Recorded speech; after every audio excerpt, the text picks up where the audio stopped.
Welcome back to This Week in Gaming, the show where I talk about everything that I covered this last week in gaming news in case you missed it. Alright, let's talk about it. Starting with footage of Prince of Persia: The Sands of Time being leaked. Sands of Time is being remade and we're expecting to find out some news really soon about when the release date is going to be. But there was a leak of some of the footage of a team meeting and it showed footage that people were not impressed with. But the footage is a year and a half old, so obviously the game doesn't look that way because it's progressed since then, so people's outrage was completely useless. And then Xbox is rumored to be raising their prices yet again. Everything in the tech world is about to go up in price because RAM is getting completely expensive since it's being all used for AI. According to some information that Moore's Law is Dead received from an insider, Xbox is about to raise their prices yet again because of this reason. But the same leak also says that PlayStation will not be raising their prices because they had an abundance of RAM that they purchased ahead of time, so the prices should stay the same for the foreseeable future. Then a clout chaser faked footage of GTA 6 and then pretend that it was all a social experiment. GTA 6 has been delayed for a very long time and people are hungry for some news, which is bad news for Zapactu GTA 6 because they based their whole social media platform on news about GTA 6. And since there is no news, the only solution was to just make up news using AI to make fake footage. When called out, Zap tried to ignore it, then tried to say it was a social experiment, then tried to say that it was all a big joke and not a big deal because they don't like the heat that they're getting. And then I talked about the difference between what we used to call AI in video games and what it is now. There's a lot of information in the video, but it really just boils down to AI before wasn't really AI. It was basically a decision tree. You took an action and then the computer knew what reaction to have to said action. But AI now is going to be replacing voice actors and script writing and everything that you need that involves people to tell a story, and instead we'll have a computer that'll tell it, which could just lead to broken stories. And lastly, I talked about how an indie developer got banned from Steam and people are having a real hot debate about it. Santa Ragion, sorry about the pronunciation, is an indie developer that focuses on making games that push boundaries by trying things that aren't normally seen in video games. And their latest game is about people being horses.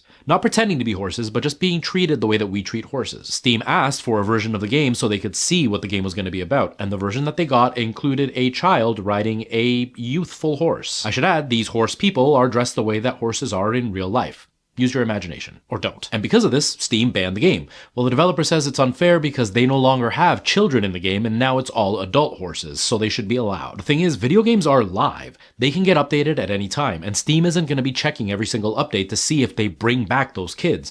But now that they know that that's possible, they don't want that on their platform. And the big debate is whether or not censorship like this should be allowed, which I think if you're going to involve children, yeah, you should be totally censored. And that was everything that I talked about this week in gaming, and if you want to find out more details or get more long explanations, watch the videos that I posted over this last week. And if you want to find out more gaming news, fun facts, and gaming history, make sure you hit that follow button.